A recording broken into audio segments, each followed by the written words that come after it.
Ladies and gentlemen, welcome to the podcast, the Drafted Up Podcast, and today we're bringing you two couch scouts positions. We're going to do linebackers. We're going to do safeties. We're kicking off the defense with, in my opinion, my least two favorite positions to scout. So this was a trudge. Yeah, this was I really kind of struggled through this, but you know where to find us. We're over on Twitter at @DraftedUp_pod, but more importantly, you can find the show, Apple, Spotify, Odyssey, anywhere you listen to your podcast, or you can watch it over on YouTube. Search Drafted Up Podcast. We'll be there. Like, rate, subscribe, review, share, all that good stuff. We appreciate the support as always. Nicholas, Fenner, how you doing? Almost good because we're almost done with the linebackers and safeties.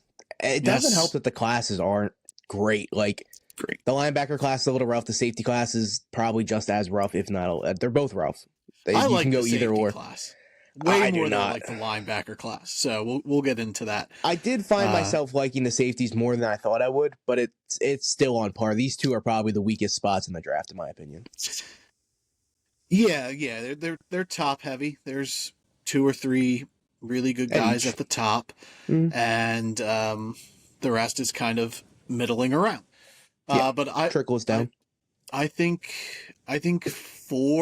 my top four safeties, I would say, are all go before day 3, and I would say my top 5 safeties go before day 3. So I think pretty much everybody I'm going to talk about today, for the most part, will be drafted by the end of the 3rd round in my eyes.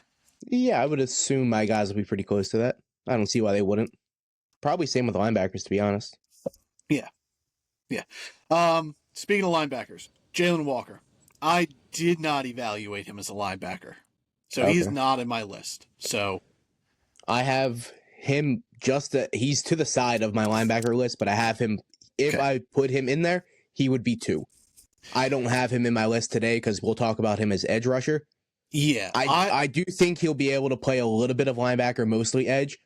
It's not going to be a whole lot of linebacker, but yeah, I did have him too, though.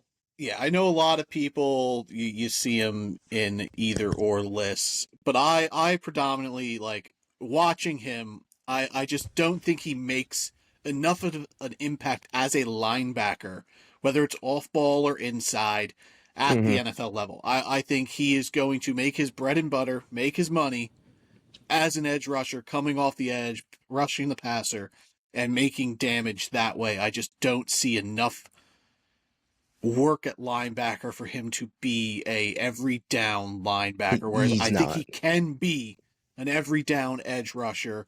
So he will be in my edge rankings. He would not be brought up in my list today. So, but I wanted to get that out of the way before we dive into the linebackers. Everybody's just like, where's Jalen Walker? He's going to be on our edge episode. I promise. There's a chance he's a really good, 3-4 outside, rush the quarterback linebacker.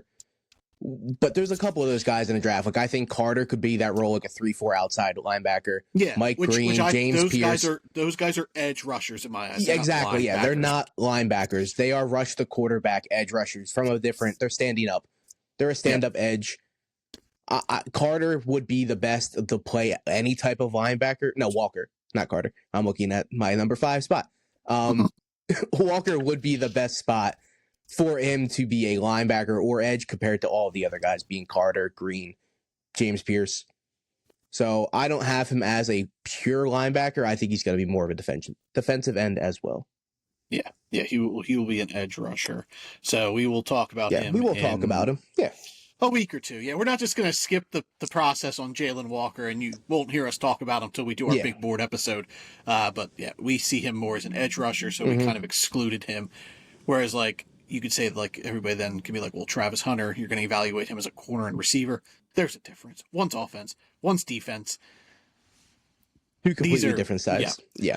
So before we jump into our top 5, do you have a top 10 or a top, how many guys you watched? I ranked 14 guys. I watched a little bit more, but if I had to do a guy outside of my top 5, it would be Sean Dolan. I think that's Dolak from Buffalo. He's a 5-year senior.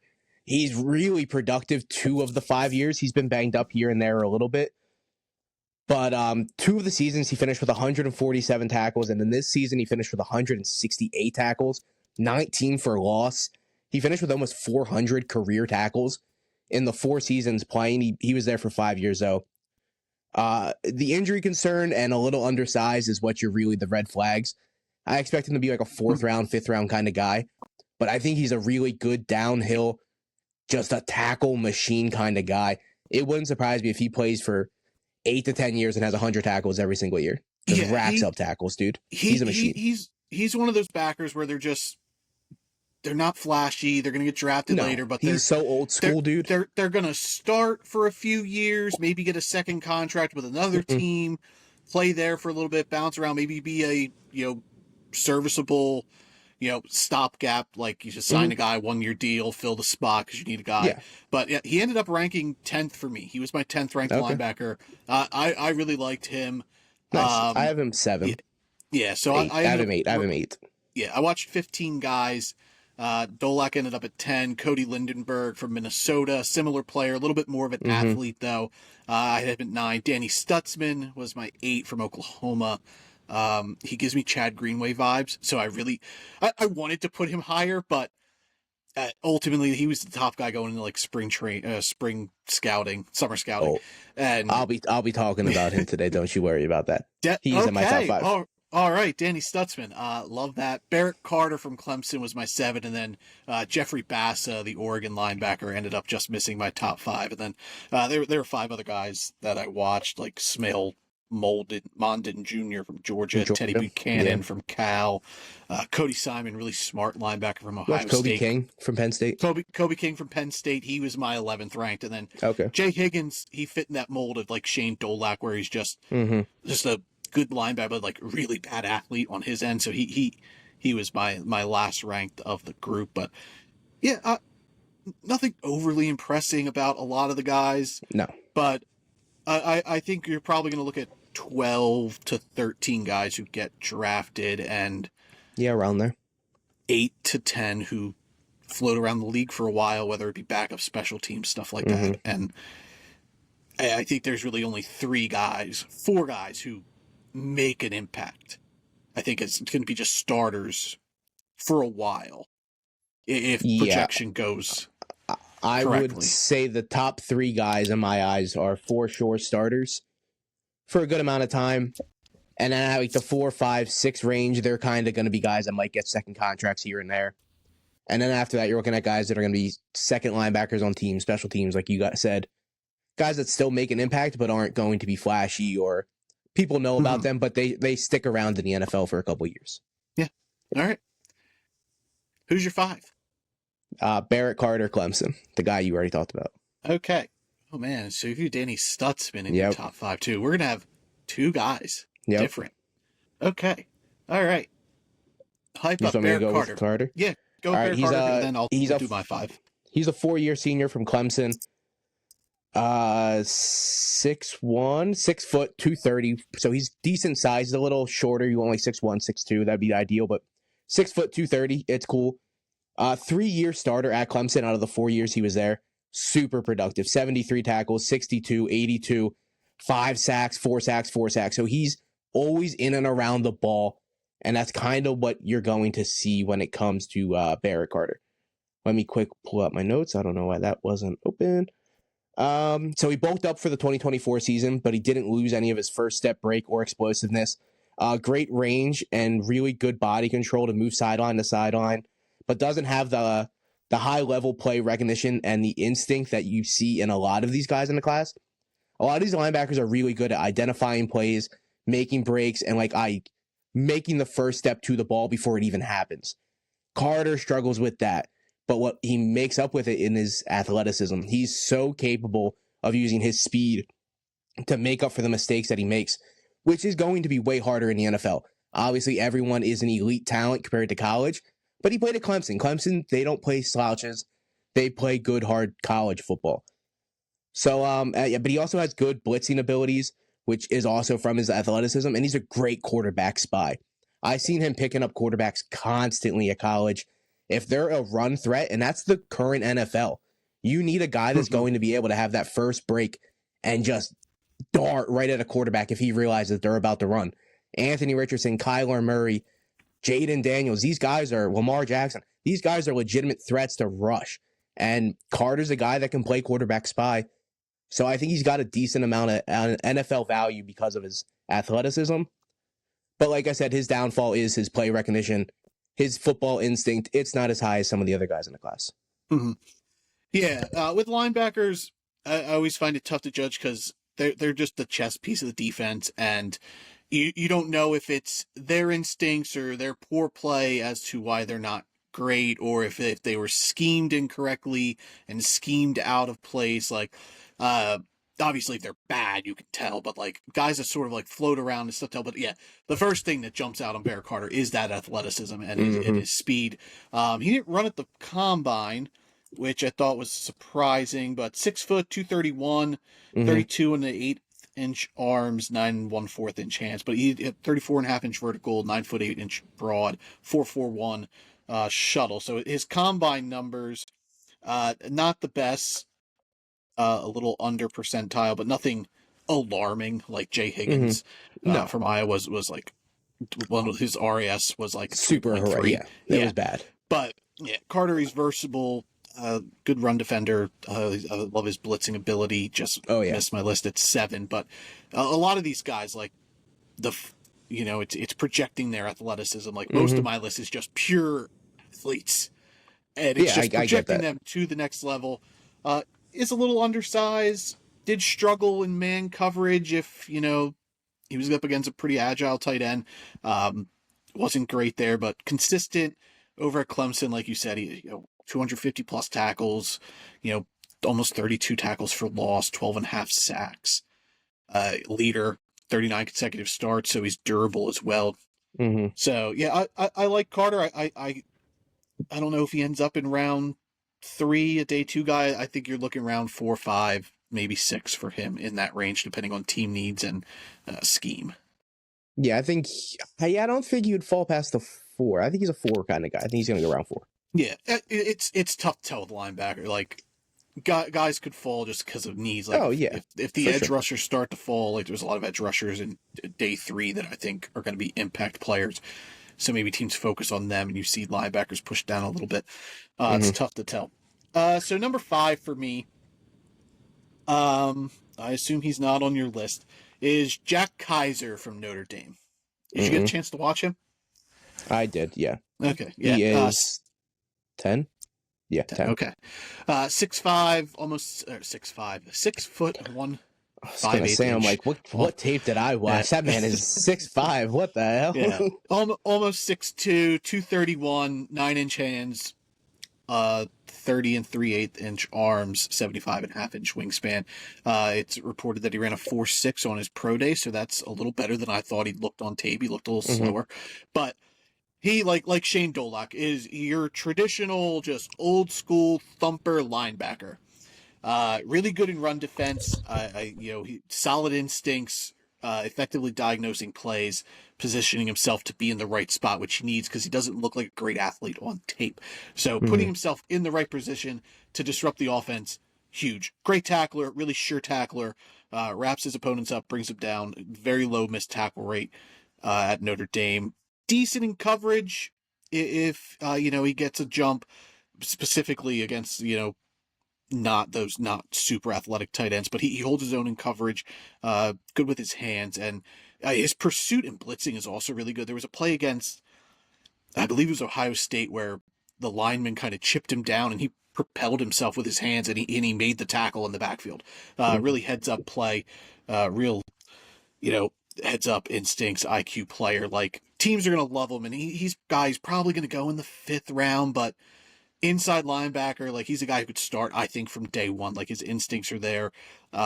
His tackle ability, like I said, low missed tackle rate, really good run defender. Not the best athlete, struggles if a lineman kind of gets in his chest area. That was my thing for him. He doesn't have a lot of wiggle room to get around, and he's old. He's 25. He's a 6-year senior. By the time, 6-year guy. By the time he enters the league, he'll be 25, 26. So longevity concern, linebackers, they don't have a long shelf life in the NFL. So the age is a concern. But he was one of the last guys I watched, and I was like, okay, this guy, like, old school thumper style, just kind of fits the game. I think he'll be a guy who kind of dwindles around the league for a while, sort of like Blake Cashman, former Texans linebacker, kind of like him, but Cashman way more athletic. But I think Kaiser fits the scheme where he just kind of just middle linebacker, you plug him in and he starts on 3 to 4 teams in his career, just kind of floats around the league. But I think the upside's there to him being a starting caliber linebacker. But I think at worst, he's a special teams backup linebacker who you're fine with coming in if your guy goes down. Yeah, he's a legit tackling machine. I'll give you that. But his athleticism worries me. I get he ran a 4.6, but it doesn't translate to his game speed. It doesn't, no. Once an offensive player gets hands on him, he's done. He's out of the play. He's not going to make the tackle. He's not going to shed that block. He's really bad at shedding blocks. It's concerning in my eyes.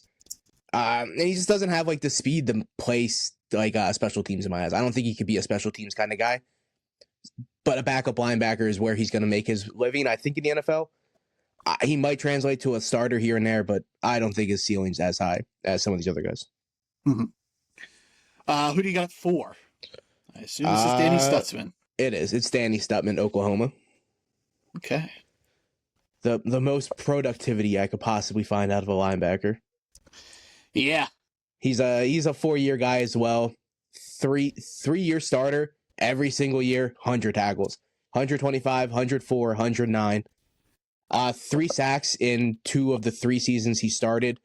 Couple interceptions here and there, so he's pretty good around the ball and pretty good blitzer here and there. Let me whip out my notes. So much productivity, tackling machine, loves to play physical, high football IQ, in and around the ball, always one step ahead of a blocker. Really good downhill linebacker, great in the run game. His play dips though when he has to go out in coverage. If he's not in and around the ball, Stutzman's kind of a liability. He's not gonna be able to cover one-on-one. He can zone cover here and there. But once you get this guy into the open field and he has to cover, his athleticism is his downfall. It's not there. But like with how Carter makes up for his athleticism or makes up for his football IQ is his athleticism, Stutzman's the complete opposite. What he doesn't have athletically, he's one of the smartest guys on the defense, and he knows where to be. It doesn't matter what kind of play it is. He's going to read it, and he's going to be 2 steps ahead of wherever the ball is going to be. I found this man in the right position 90% of the time. He doesn't miss tackles. He's super solid in and around the ball. But yeah, his red flag is if he has to kick out and cover, he's not that kind of linebacker. He's going to be downhill. He's going to be making plays in the run game, disrupting the pass here and there. I like Stutzman as a 3-down linebacker, but when you ask him to cover, that's when the kind of sketchy comes out. He's not that fast. Like he's straight line. Like he ran a 4.5, but he's not fluid. He's not there. Yeah, no. His hips aren't fluid. He's real stiff. Doesn't have real good linear athleticism, but up and down he can run. He'll blow up a runner, dude. He will blow up a runner. But when he was one of the better run defensive blitzing guys that I watched, like the combo put in there, and super high IQ. He made sure to get himself in the right place at the right time. But sure. really intense football player.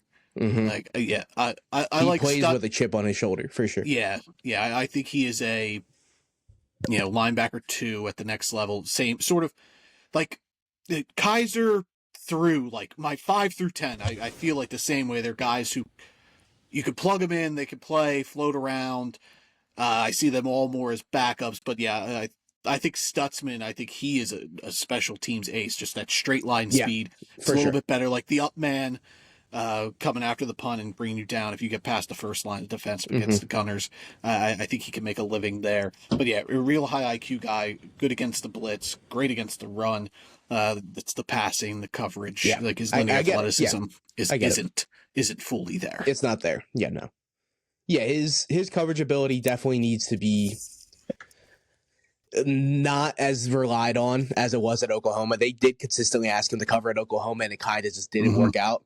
At the next level, the NFL is going to know, well, we can't have this guy go cover a tight end at one-on-one. This is not going to work. So you're going to have to scheme him. And like we said, he's going to be a run-stopping linebacker, and he's going to be playing as like a 5th lineman, essentially.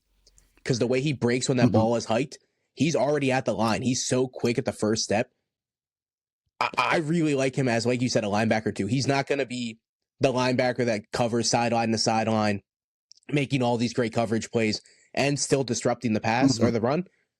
But what he brings to the run stopping game is amazing from the linebacker position. Yeah. My linebacker Who you 4, got? Chris Paul Jr. Pooh Paul, as He's he my goes 6. by. Ole Miss. Okay, I like Chris Paul. This He's good. ain't the basketball. It's not He's a Chris little Paul. old. He's a Future little old, Hall a of little Famers. undersized. It's not his kid. It's not like we got Bronny in the NBA and we got Chris Paul Jr. Coming in from Ole Miss to play football. But Pooh Paul, he prefers to be called Pooh. So, 6'1", 221, 9 3/8 inch hands, 29 and 7-inch arms, 75 3-inch wingspan, small arms, not the best hands, 4'6", 340, 162, 10-yard split, 36-inch vert, 9', 9-inch broad. But testing athleticism, not the best, but he seems athletic on tape. Like, I thought his athleticism was better than his testing. Yeah, for sure. I He thought plays faster. his movement skills to cover, I thought were really good. Like, I thought he was good against tight ends, effective against running backs in man coverage. I thought he reacted really quick if they had to play him in zone. Good instincts, play requisition, identifying scheme, anticipating, and then coverage skills. Like I said, he uses his hands well to force reroutes, maintains position against, tight ends and running backs when he has to be out there. Size is a concern, a little bit smaller, 6'1", 222. So shorter arms, compact frame. The ideal size is not there for Pooh Paul. Yeah, no. But and then it's same things, like if you get in his chest, he struggles to get around.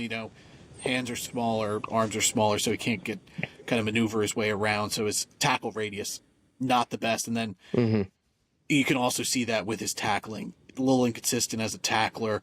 And you could see where his the shorter arms and the frame kind of in the affected open field his play there. Yeah, there in was, the open there was a field, handful I of found times where he could have had a guy wrapped up and he couldn't get reach around if they got around him. His arms weren't long enough to pull him down.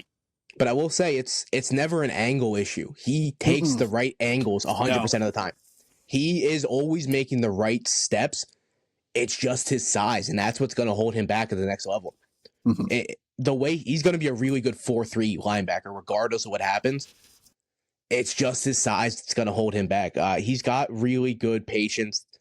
He's really good at. Oh, I lost my notes here. He reads dual gaps constantly, which is great. Like, if he has the right angle and the right gap ability, he's going to be there for the tackle. But it comes down to the arms and the size. It is what it is, but it's not a huge weakness in my eyes. He's still my linebacker 6. So I like him. I think he's going to be a productive linebacker at the next level. Yeah. But like we said, he lacks ideal size. He gets bumped around a lot. Below average knee bend, I found. He doesn't get low enough, but it is what it is. And I also did notice he's willing to hang back on plays where he's not running. If he's not willing to go downhill 100% of the time, which I do want out of linebackers. I want guys that are willing to make physical, hard plays. I found him to be hanging back a little bit and letting guys come to him when I need you to get to them first. It's all about physics in the NFL. If someone's moving at a faster rate than you are and you guys are roughly the same size, he's going to go through you, brother. You got to be going fast, too. You got to hit him hard. I think part of that is the arm issue, is him getting to them. I don't know if maybe that's his mindset. Like, all right, I have deficiencies in my length, so if they're closer to me, I can get. I get it. Yeah. Whereas if I that's how I interpreted it. No, you're right. Because if he makes the first break and he's going down, his arm size becomes an issue then, because he's moving so fast. It's way easier just to get around him, go kick it out to the outside, and he doesn't have the length or the body range to make up for that tackle. But I think he's going to be productive, though. I think he's going to work out. He's got good IQ. Instincts and high IQ. I wish he did trust that a little bit more. Because I think he can, because like you said, never an angle issue. It's never an angle issue. He just needs to believe in his ability a little bit more. Weird guys. His arms ended up measuring in at his pro day bigger than his combine. Whoa, the Will So Campbell. he got that weird. But he's a first team All American from the USA Today, really productive this past year. Three Hmm. and a half sacks, so he does have a little blitzing ability. 88 tackles. Like I just think he's a really good football player. Like I think round 3 you're getting a rock solid guy. If you miss out on the top guy or two, I think Hmm. Pupal in the 3rd round you're getting a reliable. Just put him in and let him do his work. Smart football player. Yeah, I think he's gonna be. I mean, at worst, he's gonna have a living on special teams because of his angles he takes. He's going to always be in the right position on punt returns, kick returns because of his ability to make the right angles. And he's going to be a good backup linebacker if all else fails and he can't start. If he's not going to be a number 2 linebacker, he's going to make a living as a backup or a special teams guy. So I do like him as a second contract kind of linebacker. Okay, I'm going to assume we have the same top 3 I would only guys. assume so, dude. I would also assume we're going to have them in the same order. So I don't think so. Who is your linebacker 3? My linebacker 3 is Carson Schwetzinger, UCLA. Yep. Whoa, okay. Yeah, okay, he is my guy. I see you. He is my linebacker 1. Oh, whoa, okay. April Fools. April Fools had to get one in there. Dog. I was about to say, like, wait, what the fuck? He is my linebacker 3 for real. Okay. Cool. I like him. He's great size, 6'2.5", 242. I really like him. He's a dog. He is a dog, dude. The one concern is productivity at college. He's a 1-year starter. He's played 1 year at UCLA, but that season, 136 tackles, 9 for a loss, 4 sacks, 90 solo tackles. Whatever tackle you need this man to make, he's going to make it. In solo tackles, 3rd overall with the 136 total. He also had 4 sacks, 2 interceptions, a forced fumble. He was all over the place. He was a first team All-American. He was all Big Ten this year. He was also a walk-on. So he's a walk-on to an All-American, dude. He plays with that chip, too. And, like, you can tell he plays with that same attitude that Cam Ward plays with. And that's one of my... You are a true underdog, and no one expects you to be here. You shouldn't be here by what everyone has told you your whole life. But guess what? You're going to be drafted in the NFL because of your motor, your instincts, your football IQ, and just your willingness to be physical. Dude, I do like him a lot. It wouldn't surprise me if he is the second linebacker off the board. No, he's going to go before night. He's going to go before night, dude. Okay. Because I think there's a fallback for him. If he doesn't work as a linebacker, I think he transitions pretty well to edge. I think he could be an edge rusher. He gives me Andrew Van Ginkel vibes. And Van Ginkel was a superstar for Minnesota this past year. Brian Flores loves this guy. And I think Schlesinger is a great fit for like a Brian Flores style defense. Just high motor, guys all over the place, blitzing linebackers. Like I watch Schlesinger and I'm just like, man, this guy, great athlete. If he takes a poor angle, he bounces back, gains ground pretty quickly. He moves vertically and horizontally really well. He's versatile, played inside, played outside this past year. Like I said, really good blitzer. Like I think he could be an edge rusher if it doesn't work out at linebacker. And, 6'2.5", 242 pounds. That's sort of on the verge of like smaller edge, but there's edges that fit way more than I thought he would weigh in. Yeah, I thought he was like a 220 dude on tape. No, I thought he was like 220. And when he weighed in at 240, I literally have undersized written in my old note package. And then I just like ... not at the combine.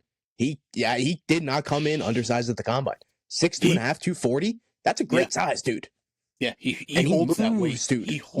He really holds that weight. His frame's great. His frame is great, 39.5-inch vert, 20 bench reps at the combine. Didn't run a 40, but I'm not really concerned about that. I'm not worried about it. No. Yeah, because he's got good game speed and like the experience. That's the thing. Like, this is the only year he's played, and he's a good athlete.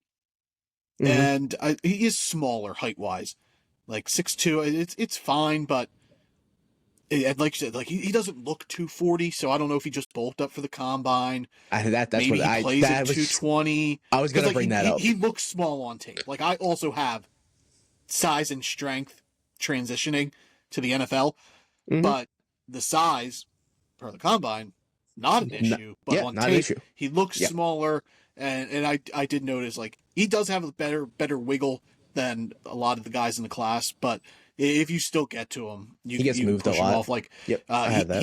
he doesn't take the best angles, which may come from lack of playing. Like the high IQ's not there, Yeah. but he's got enough athleticism to cover ground and make Mm-hmm. up for that. Like I noticed that a few times he whiffed and was able to at least turn around and get back to the play and be effective there. Like I saw him chase down someone. I don't remember what game it was, but yeah, I was blown away. Like I was way because like he's been getting a lot of hype. Like I know Mm-hmm. Daniel Jeremiah really likes him.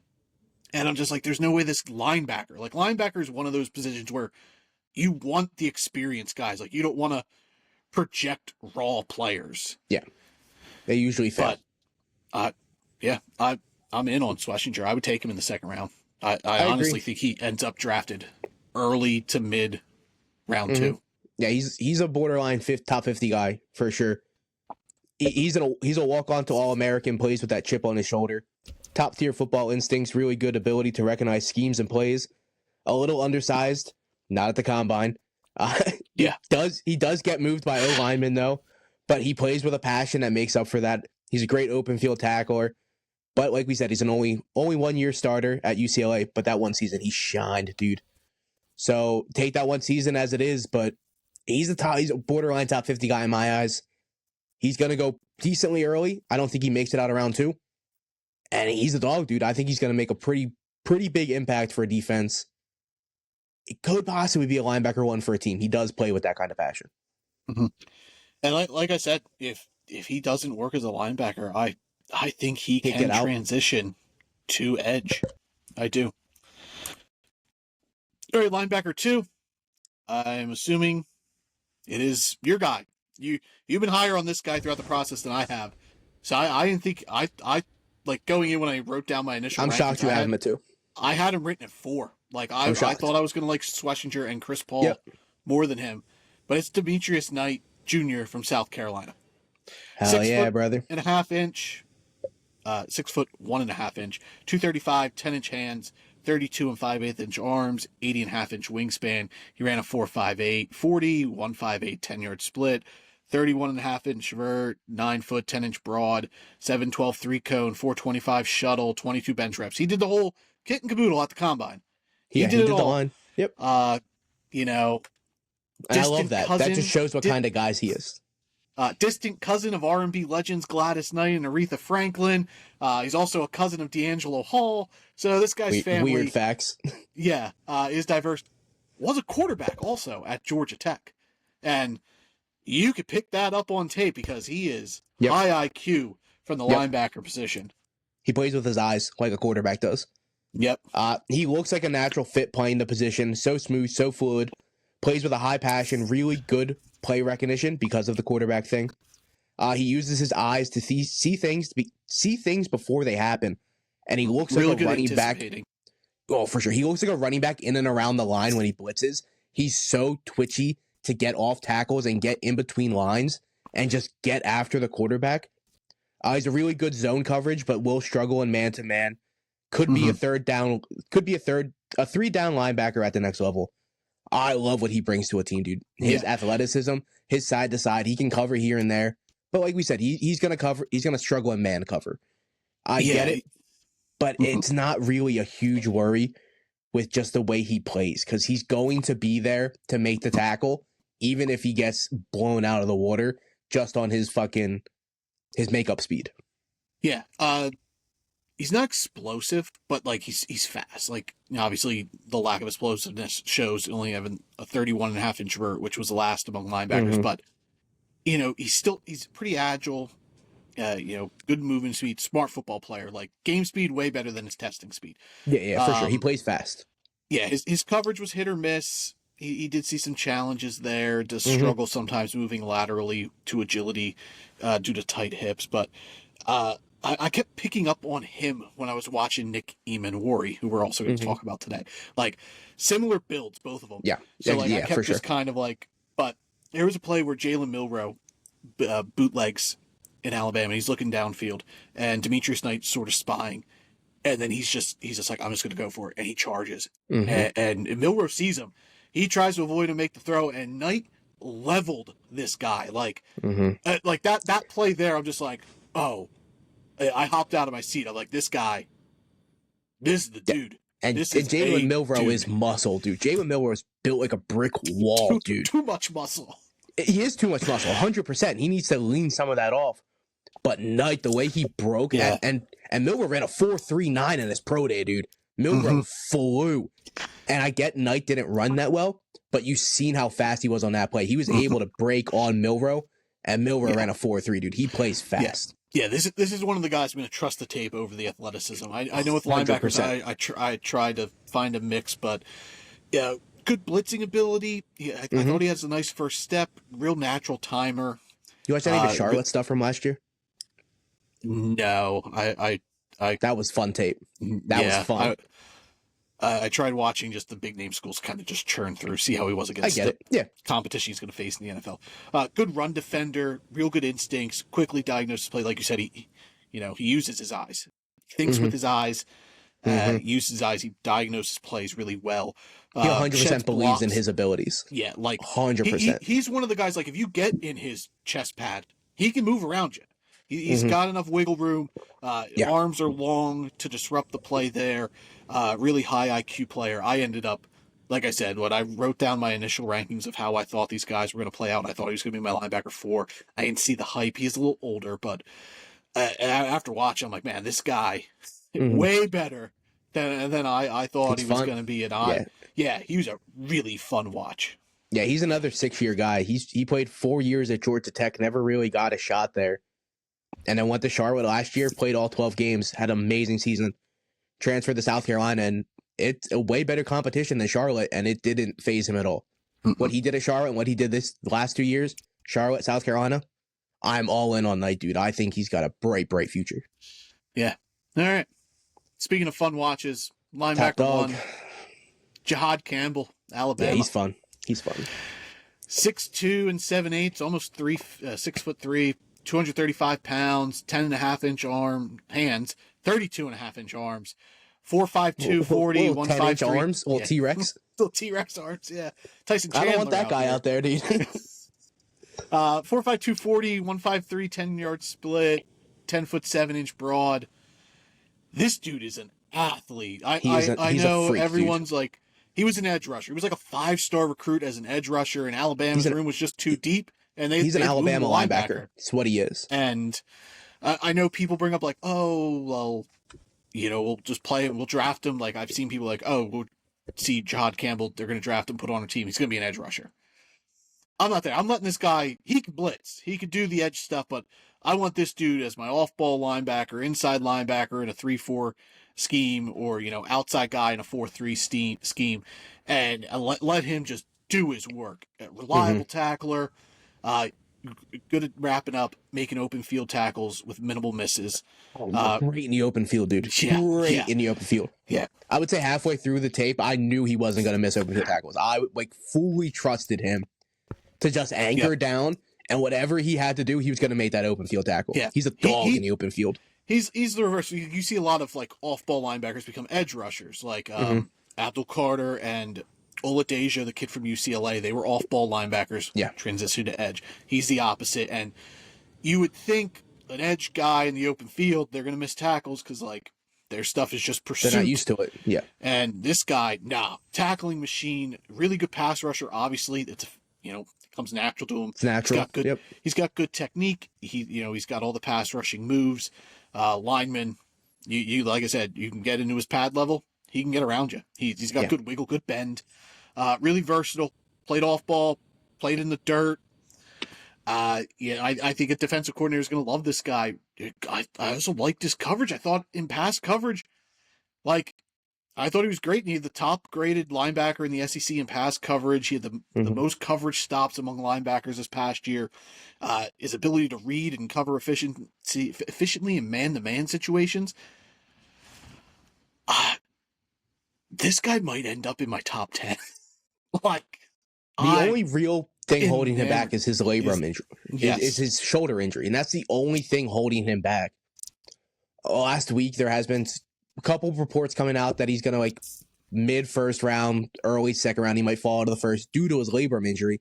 And I get that. If he falls out of the first due to a yeah, shoulder injury, that just means teams are a little bit more mhm. concerned than us media people Yeah, are. and that's fair But adjustment as well because he's also a linebacker. It's not a yeah.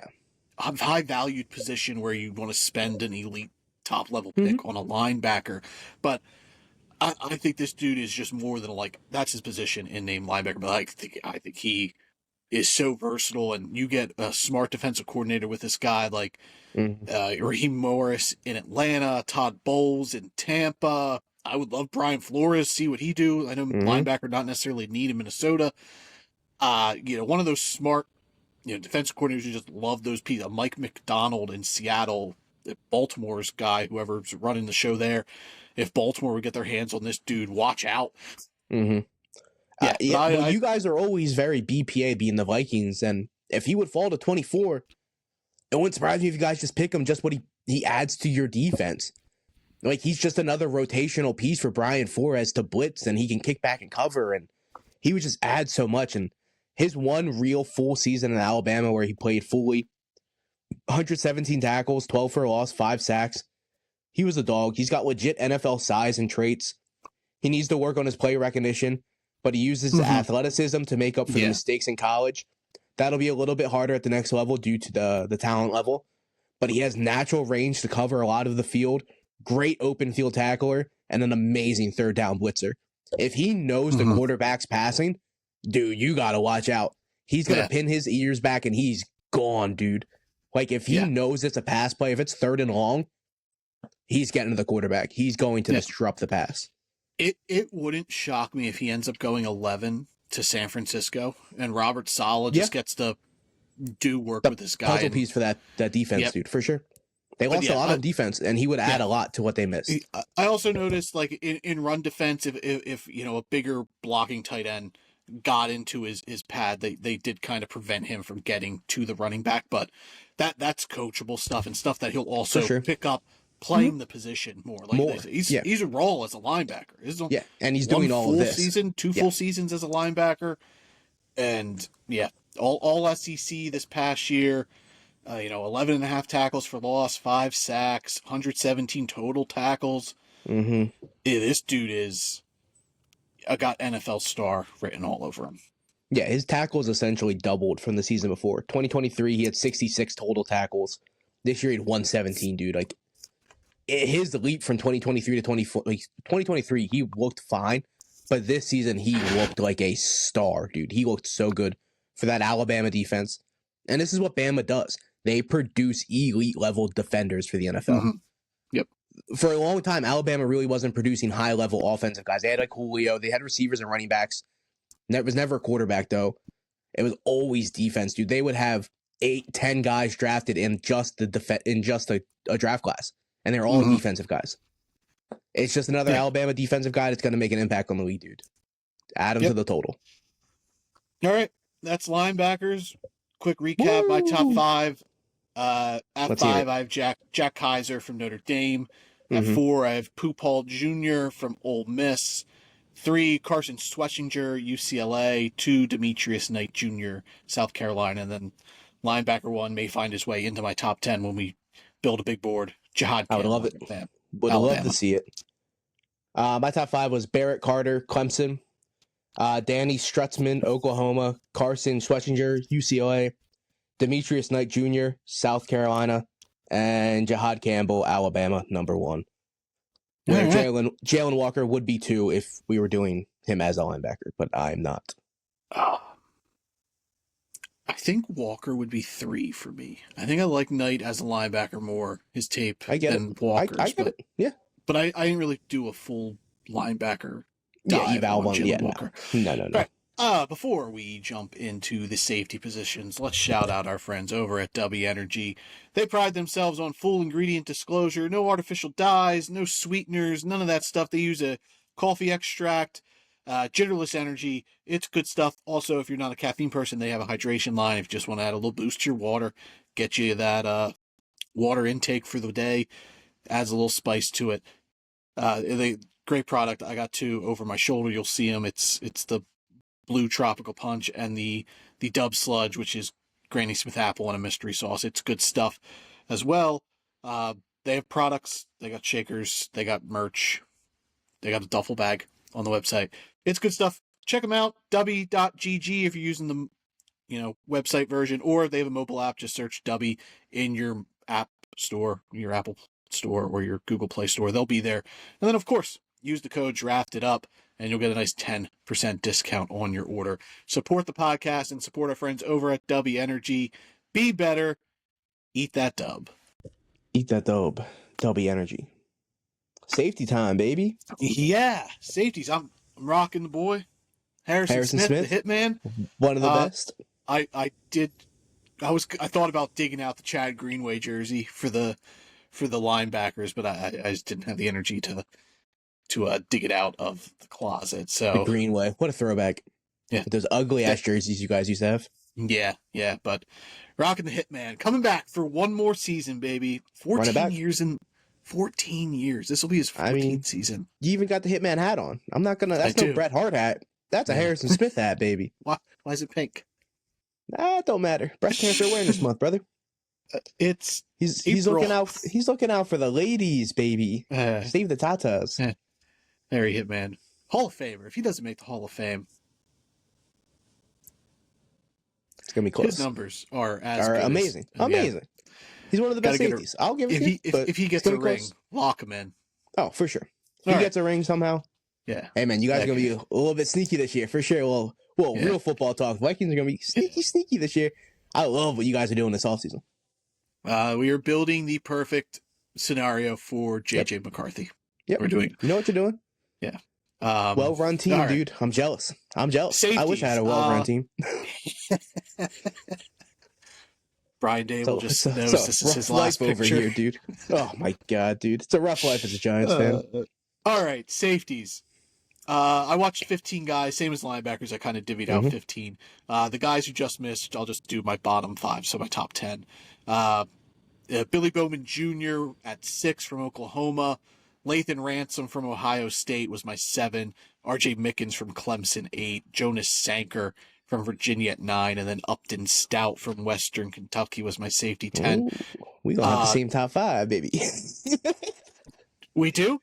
I'm pretty sure we're gonna have the same top 5. It would not surprise me. But like I was talking to you, or you're a little iffy on the safety class. I like my top 7. I think Ransom and Billy Bowman Jr. could be starters. I think Mickens is a sleeper kind of special teams guy who could eventually become a starter. But I think Ransom and Billy Bowman has size issues, but he's such a baller. He's got a chippy. He's always carrying around a notebook and taking notes and stuff. Like high IQ player. Teams are gonna love him. Sure, dude. Billy Bowman's a dog, dude. I love the shout out for Billy Bowman, Oklahoma. Yeah, he's also my 7. I think him and Ransom. He's my 7. Do have starter upside in the league. When I started really putting together like a list, I'm like, okay, it does kind of go like 7, 8 guys kind of deep that are fine and they're okay. Even 9. My 10 through 5 would be Jalen Reed, Penn State. Ransom, Ohio State. Upton Stout, Western Kentucky. Tiny boy. He's small, but he's very so undersized. Feisty. He plays really hard, good, dude. Really good, Senior Bowl stuff. That the draft process post college football has been really well for him. He's done. Yeah, for sure. Like his senior day invite really helped him out a lot. Just what he's been doing this process has boosted him up a lot. I have Billy Bowman at 7, and then Jonas Stanker at 6. West, or what was that? Regular Virginia. Yeah, Virginia. Okay, so yeah, I would assume our top 5 is going to be pretty similar. We're both. Is Sebastian Castro in your top 5? No. Okay, he's so 11. We're both lower on him. He's my 11. Okay. Everybody loves the white guys from Iowa. I And really wanted to like him, dude. I went in with high hopes. I'm yeah, like, Iowa, dude. I love Iowa he guys. ain't They it. play hard. And he Yeah. ain't it. You right. He ain't it, though. He undersized. Were people worried about Cooper DeJean and not having position? Is he a Yeah, safety? Is he a corner?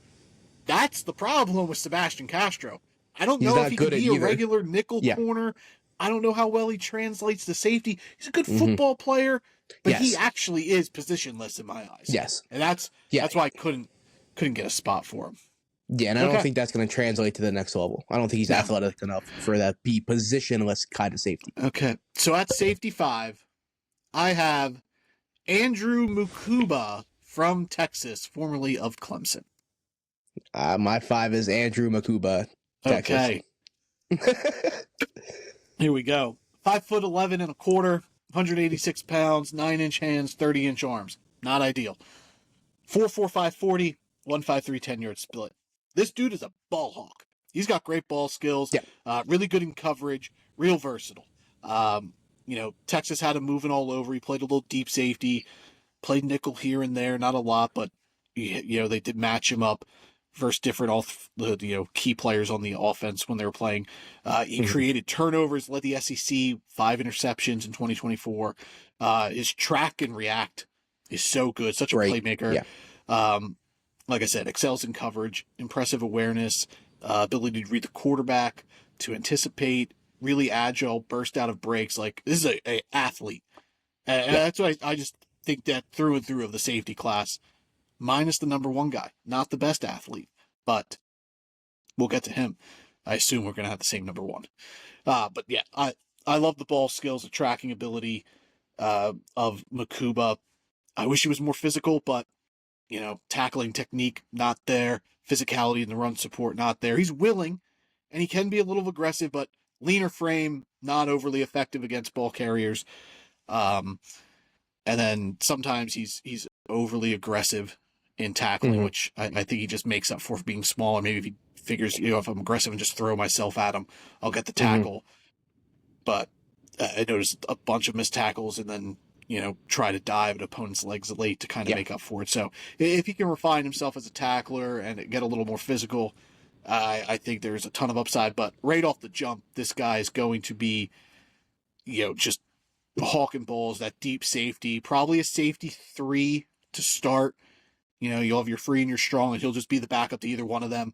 Yeah. And then I think sophomore year, junior year, second, third year in the NFL, I think he transitions well into a starter. So if you miss out on one of these top guys and third round, say like Miami, I know they lost Javon Holland to you guys. I think that's a good fit for him there. But I loved Makuba's play. I just wish he was a little more physical and shores up that tackling technique. But from a ball skill standpoint, he's towards the top of the class. Dude, if he's an amazing high safety, if he plays his best when he's allowed to use his natural ball instincts and just watch the field from a high. He can see plays breaking down before they happen. He's a little rough when he has to play downhill and get into the box, not much in the run game. But when he's playing high and he's just allowed to kind of just roam and watch the field, that's when he's at his best. And he's super, super quick on the break. When that ball leaves the quarterback's hands, he's already 2 steps towards it. He's so fast at getting to the ball. That's what he is. Him and my number 4 safety are complete opposites. What Makuba does is just a high end, up top, watching the field safety. He's not good in the box. He's not going to be a run game kind of guy. But what he brings to the back end of a secondary, it's very Javon Ballard like from Georgia last year. He's going to just snipe the ball at its highest point, and it's a turnover. He's a turnover threat at the next level. I like him a lot. Yeah, me too. I think third round, he should be off the board. 100%. He probably ends up in my top 75. Yeah, I really liked Makuba. I would really like if him and the Texas corner, I'm 100% blanking on his name. Jahdae Barron. Yes, I would love for them to get drafted to the same team. They are like legitimate best friends, and they know how to read each other, dude. It's plausible too. Miami needs corner help. They need safety 100%. Help. They draft Jahdae Barron at 13. Draft Makuba in the 3rd. The way those two play off each other, They don't have to communicate. They know exactly what the one's going to do. And for a corner to have that kind of trust as a safety, that's such an ease for it a comes corner. a long way. Yeah. That's such a weight lifted off his shoulders, knowing he has help on the back end. And he has one of the best eye-hawking safety that could possibly be. He's going to be like there's going to be seasons where he probably has like 7 picks. He's going to be a very high-end, elite turnover kind of guy. Yeah. He brings a lot to a team. Watch this guy end up in Baltimore and he gets to play next to Kyle Hamilton for the next 6 years. And Hamilton does the downhill and he just gets to roam and watch, dude, and it would be the perfect combo. Yeah. That or he ends up in Philly where Vic Fangio loves running that 2 high safeties and he can just do his thing with Reed Blankenship and Sidney Brown. That's the kind of the NFL we're in. We're doing a lot of 2 high safeties because we need to stop the pass. That's what he's going to bring to a team. He's going to just play high safety and stop the pass. He adds so much to a defense. All right, safety 4. I told you before we started recording that my safety 4 was nearly my safety 2. So let's see if it's the same guy. And it's Kevin Winston Jr. from Penn State. 100%. If he didn't have the torn ACL, because his 2023 tape is as good, if not better, than every safety in this draft class. Yep, 100%. 100%. But the torn ACL, that's what puts him at 4 for me. Is that's it. But he plays like Landon Collins, dude. Yeah, run defense. Like I loved Landon Collins when he was the Giant, dude. He adds so much as like a 4th linebacker, downhill, big, physical, huge body safety, dude. I love Kevin Winston, dude. He's a dog. Yeah. So 6'1" and 6'1", 3 inch, 215, 9.5 inch hands, 32.5 inch arms. We got no testing measurables because of the torn ACL, but this dude is physical. Yeah, he is an absolute thumper in run defense. This is my kind of safety, dude. Yeah, I love this kind of safety. He's quick to recognize play. He sheds blocks, really aggressive, and he's proficient as a tackler.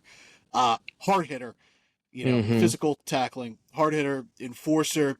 He combines that physicality with discipline, though. He's not just throwing himself out there like Roy Williams was back in the day for the Dallas Cowboys, where he was just trying to blow your head off. No, this guy takes approach with his physicality. Yeah, every movement has a reason. Up. He will wrap up. Like he knows when he can make a big play and make the big hit, and he knows when he just make the tackle. I also noticed he was much better in zone coverage than man, which I think lends himself to not being the best athlete. But in zone, he's instinctive, he's aware, which allowed him to be effective, watch the play unfold, and good length and range, though. So I think that helps. But man-to-man, a little tight in the hips, hampers his ability to watch the routes, limits his effectiveness. Ball production, not there. Like you said, the opposite of Andrew Makuba. 100%. They are the complete opposite players. Physical skills are there, but interception, pass breakup numbers, not the best. Not there. Yeah. Not anticipatory in that way. He's more of just downhill safety. Him and Makuba together would be a great tandem. Exactly. Yeah. Yeah. Kevin Winston only has 1 interception in his college and career. then obviously the torn ACL. Like I said, that is the only reason he is 4 for me, because that 2023 tape, unmatched, top of the safety class in my eyes. So yes, this 2023 was great. I wish he did have the healthy 2024, because I think he could have been safety 1 then. Yeah, but I think round 3 again. You're getting a starting quality safety, especially if you have no issues with the medicals. If he passes all your medicals, he's gonna be a go. He's great down and around the box, very powerful downhill runner. Limited games in 2024 due to an injury, but his 2023 was peak, like we've talked about.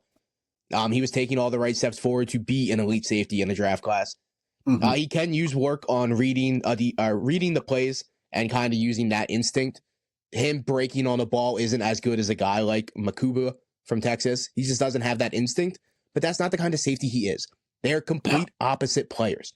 What he brings to a downhill running kind of box, he could be the 8th guy in a box. He could still also be a high safety. He brings a lot to a team. And what he brings to his downhill running, run stopping ability, that's why I have him above Makuba. Because Makuba's just an a high safety. He's never going to be the 8th man in a box.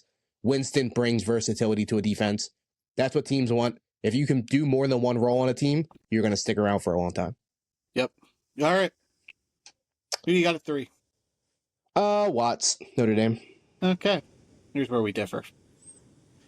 I got Nick Emanwari at 3. Whoa, I almost had him 1. I have him and Starks almost equal. Okay. A little lower on, I all 3 of these guys, Emanwari, Watts, Starks, are real close together. Like, near identical tape grades on all of them. It's just for Emanwari, for me, it's a lot of projecting. The 2023 tape, he did improve. His 2024 tape is way better than his 2023 tape. I wanted to see if he took those steps. Yeah. But the 2024 tape, still a little iffy, and you're banking on this athleticism. So we'll just go into Emanwari here. South Carolina safety, 6'3", 1/8 inch, 220 pounds, 9-inch hands, 32.5-inch arms, 4.38 40, 43-inch vert, 11 foot 6-inch broad, blew up the combine. And after the combine, everybody was like, "This guy's a top 15 pick." Yeah. And now it's dwindling down again. He's mellowed back down. He's back end of the first, which is where I'm absolutely comfortable with him going. Insanely athletic, as the combine numbers show, and then it transitions to tape too. You see just how much of an athlete he is. He's versatile. Like I notice he's really good in run support. Like he's almost like a 4th linebacker. He plays down for sure. Yeah. He's okay in pass coverage. He can improve there. He's got decent ball skills though. 6 interceptions over 3 years, 4 of which were his junior year. But it's putting it together for him. And I think coaching is going to be big for him. His tackling's really inconsistent. He's not really disciplined. Like he's overly aggressive at times. I noticed there was a handful of times where like he was just leads to penalties, and he's got to be. That he didn't play with. I got to be weary of the words I use here because I'm not going to try to call a man out on his urgenciness he was coasting. Yes, there were some days or some games where he just was not playing his all. Yeah, he was letting Demetrius Knight do all the work. Yeah, exactly. But what I have down here is he's great when he gives it at all, but he's not consistent, and he takes the wrong angles. He doesn't play with the same urgency consistently in the run game. But what he lacks is his athleticism's through the roof. You brought up all of his combine numbers, and they're all insane. So like his ability on his catch-up speed is insane. If a guy gets past him, he's gonna be right back on his hips. His strides he takes are huge because he's so big. He's a big body safety that's super quick to make up for his mistakes. But like you said, he is very inconsistent. He's very raw. And he does take the wrong angles, and he's too much of a... He's not 100% ready at the moment. No. But I think in a year, Emanwari could be the best safety in this class if he puts it all together consistently. Yeah. I think it's going to be getting him into a situation where the coach is just going to let him use those tools to his advantage. Like Seattle with Mike McDonald, I think he would thrive in that style of defense. My favorite place for him to go is Washington at 29. Let Dan Quinn just work his magic with this guy. I don't want to compare him to Jamal Adams because Jamal Adams was such an elite safety prospect coming out. But later in Jamal Adams' career, that's what he looks like. Jamal Adams really didn't play the same 4 or 5 years into his career when he was with Seattle. That's what Emanwari looks like now. And if he takes the step forward, I think he could be what Jamal Adams was with the Jets. I think his ceiling lends itself to Derwin James. A big body elite, physical safety. He could play nickel, play a little linebacker, play safety, give you just this toolsy piece to use around the defense. And it's going to be projecting and unlocking his potential. Like, if I was just going off a tape watch, I would put Winston over him. Like, I think Winston's just a safer player going now. And that's why I have Watts and Starks over him, because I also think they're really good football players. But the projection for Emanwari is there. Like I said, his 2024 was better than his 2023. You saw the improvements. And now it's getting him into the right situation, getting him to a coach who can unlock these tools even more. I wasn't comfortable with him going top 15, but 25 on to 35, I think that's the perfect range for a toolsy, just high upside safety, and that's what he is. Yeah, I would say around when the 20s start in the draft is when his window kind of opens. I don't think he's going to go much before that, but it's obviously a possibility just based off his athleticism. All it takes is one team to be like, well, this guy could be a superstar. We're going to pick him at 15. It is what it is. But I think he's going to go later in the first. But I think once he puts it all together, he's going to be such an impact on the team. He has the highest ceiling. But he also probably has one of the lowest floors. Yeah. He could fizzle out and not be in the league in 3 years. Mm-hmm.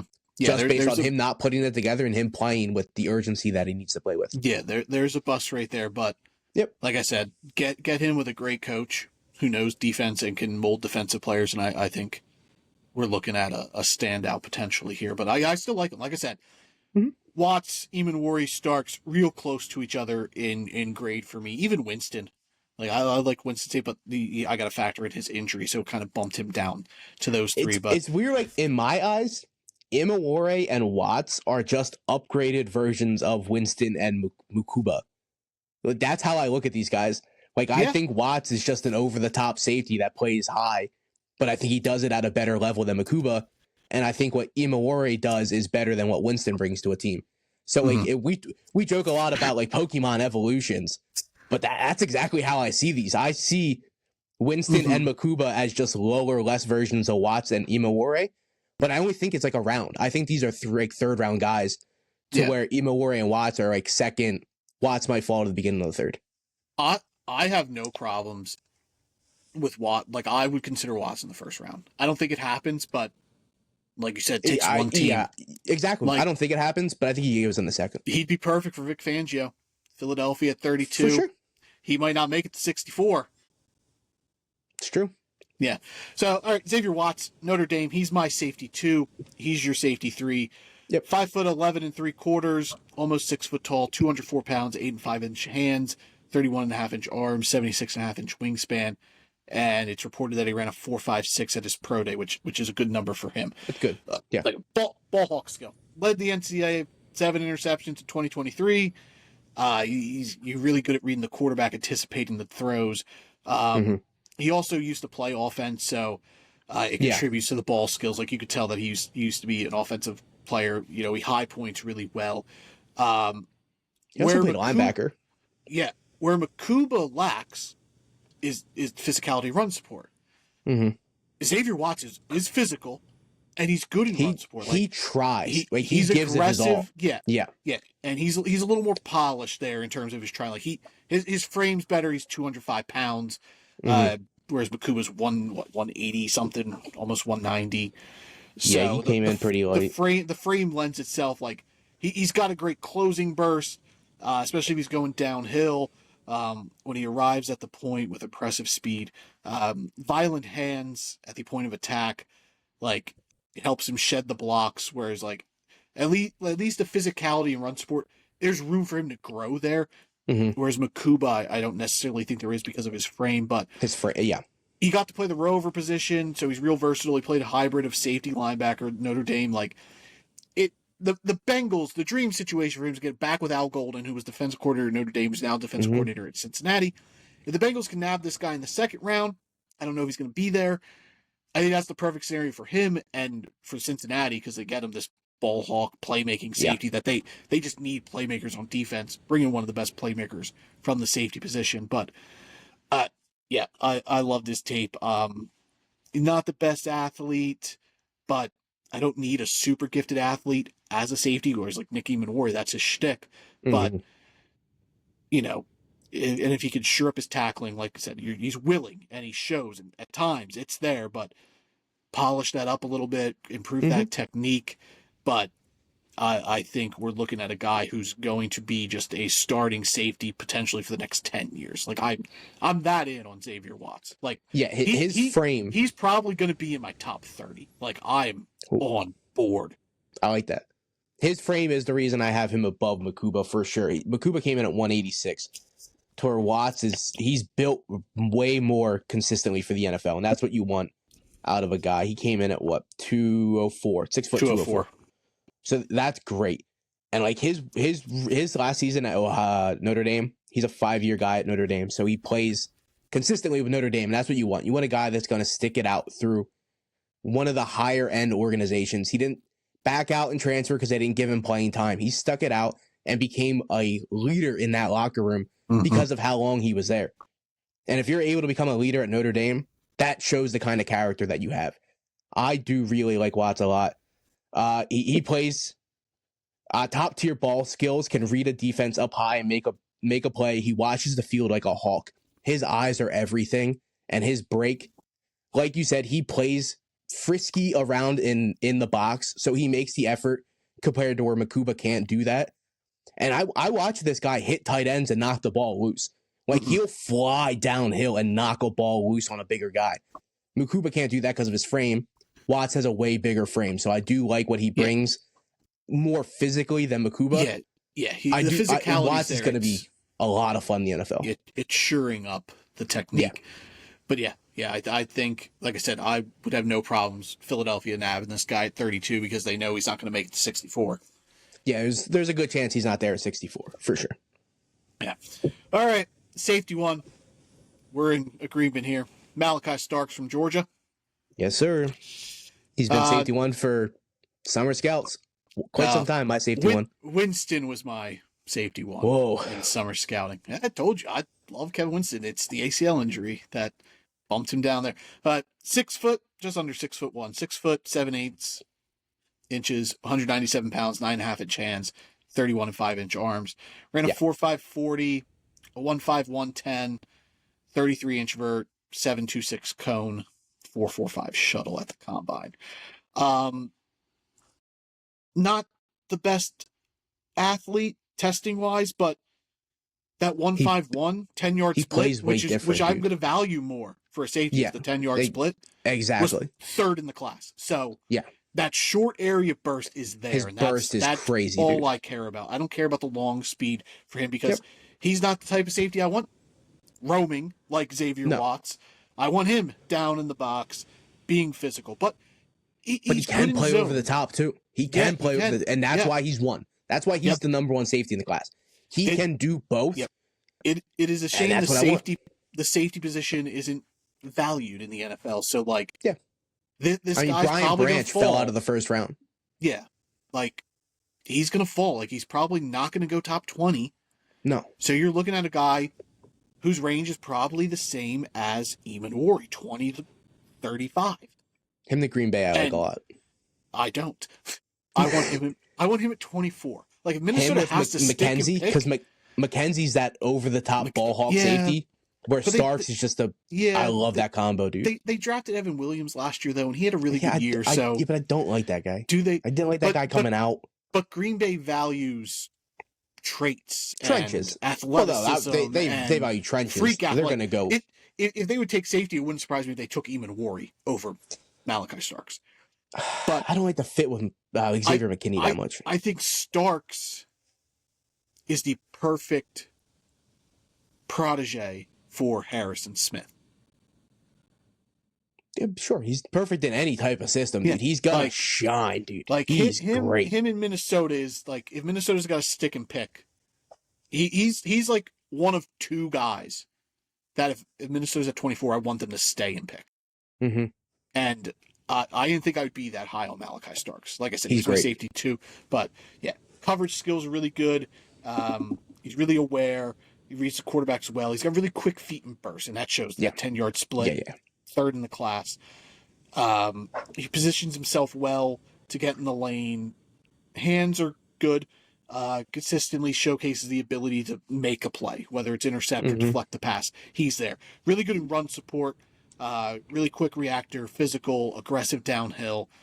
He navigates really well through traffic to get to the carrier. Tackling techniques, he's polished. Sound tackler. He's clean. Yep. And, I think he could improve in man. He's really good in zone. I think his man, and I think that's where you kind of see the long speed issues and keeping up with an offensive player. Him not being a freak athlete is his downside in man. 100%. Shifty receivers gave him issues when he had to play on the line, and sometimes he does rely on his recovery speed, but initial separation does get him. But if he can keep him he can improve there. And then uh, he's overly aggressive against play action. I saw he bit on He a couple tries. play action Yeah. plays, like whereas like he felt the quarterback got him and it put him out of position and allowed a big play to happen. But discipline comes with coaching, so should come with coach. Sometimes you can't coach out discipline, but Malachi Starks, I think, is of the level where like get the right coach can He'll coach realize. can coach discipline into him and Mm-hmm. work on that play action stuff. But if those are his two flaws, the aggressiveness against play action and improving man coverage, you're looking at a top 20 guy, probably going to be top 15 on most big boards. Like I liked him way more than I thought I was. I don't value safety position. I don't overbuy the hype. Like I know PFF has him in their top 10. Like Yeah. I didn't. I was like, there's no way I'm going to be there. I actually think I'm more there than I thought I would be. Like I really liked Malachi Starks. He's closer to the top 10 than 25, 100%. It's really hard to be a 3-year starter at Georgia, dude. He's coming out early. He's played 3 years at Georgia. He started every single one. 68 tackles his freshman year, 52 the year after that, 77 this year. 6 interceptions in 3 years, average out to 2 a season. So he can do a little bit of everything, and that's what makes him safety one. He can play over the top and a little down in the box.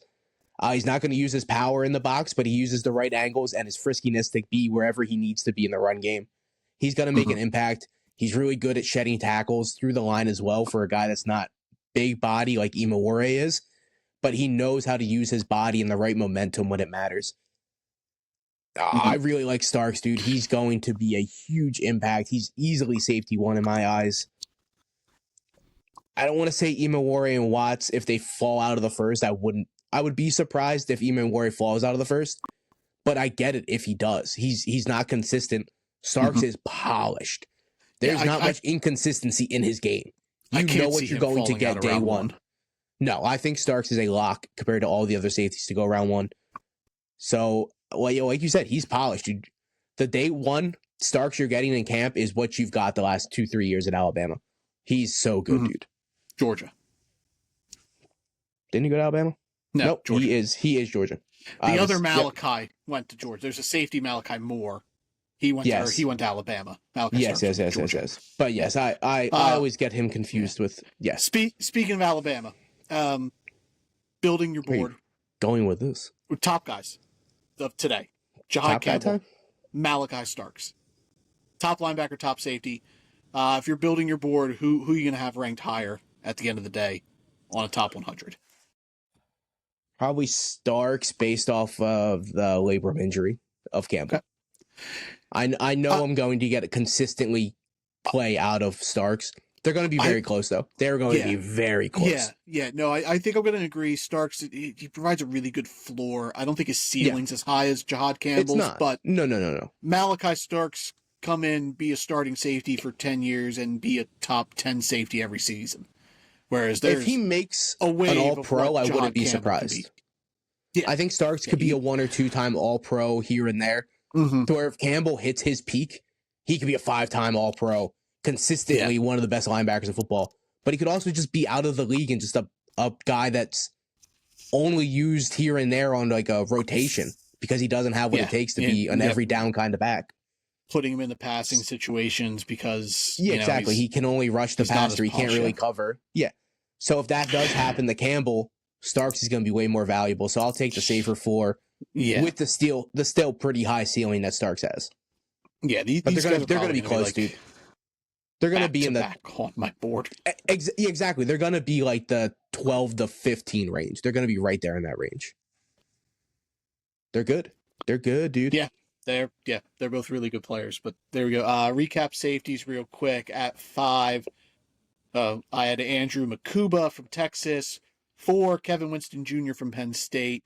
3, Nick Emanwari from South Carolina. 2, Xavier Watts from Notre Dame. And 1, Malachi Starks from Georgia. Okay, so my 5 was Andrew Makuba from Texas. 4, Kevin Winston from Penn State. 3, Xavier Watts from Notre Dame. 2, Nick Emanwari from South Carolina. And then 1, safety 1, Malachi Starks, Georgia. Like I said, dude, he's been my safety 1 since summer. He's just so consistent. And the way he plays, I kind of knew I wasn't going to put Emanwari above him. But Mhm. Imawari is more of the safety that I do lean to. I'm not going to lie. I do like that big physical, can be the extra linebacker, play in the box, stop the run. But what Yeah. Starks brings to a defense is so valuable, dude. Mhm. There we go. Safeties and linebackers in the books. I think we're looking at top end heavy classes, but For sure. not a ton of depth at the position. I think both of them kind of just run 6, 7, 8 guys deep, and then it's Yeah. finding a player, taking a Yeah. shot on a guy like Sean Dolick, who maybe brings value, even though he's undersized, not athletic, but Yeah. provides It's just something to the team. it's just about finding guys that play with that kind of motor, that kind of heart Yep. late in drafts, dude, and just bring something to a special teams, and then they grow into something more than that. Yeah, look at Evan Williams. I brought him up, safety from Green Bay, coming out of Oregon last year. They had an drafted 2 undraftable safeties last year. Yeah. Yeah, I had an undraftable grade on him. I just didn't see it, and he played really well for the Packers this year. Like, safeties and linebackers, it's hard to tell. Like I said, like, are they schemed out of place? Are they bad players? Like, it's really tough to get a read on them. But there we go. Linebackers and safeties in the book. We're a little over 3 weeks away from the NFL draft. So We're right there, dude. we're going to be churning through. We might do corners. We're doing corners. Probably corners next year. I'm cool with corners. So corners to end the week, and then we'll be looking at edge and interior. We're going to break them up. We're only going to do one a week as the class. Those classes Big, meaty are men, insanely deep. Like the corner class is deep, but not like we could probably do a top 20 of edge and interior guys. Each, like, Each. just interior, just edge. Yeah, like 40 guys. Yeah. There's probably going to be 30 edge, 30 interior guys drafted. Like, that's going to be 60 plus defensive linemen drafted in this draft. Yeah. It's the most stacked defensive line draft in 30 plus years. It's crazy, dude. Mm-hmm. But it's weird. Like, I don't think a ton of edge guys are going to fall into the second round. But I think after, like, the first is heavy, obviously. I said, I think like day 3, you're going to get a lot of impact edge players. Yeah. Like rounds 3, 4, and 5, what the edge market and interior guys bring, there's third round talent that you're going to be getting in the 5th round this year. Mm-hmm. Just by how many defensive linemen there are. And it's stacked, dude. I'm about 23 edge guys in dude. watching already, and I haven't started interior guys yet, so I can't wait to start. Big men, dude. I haven't fully dove into my interior guys. I've watched pieces of it, and corners I'm pretty much done with, so I'm ready for them.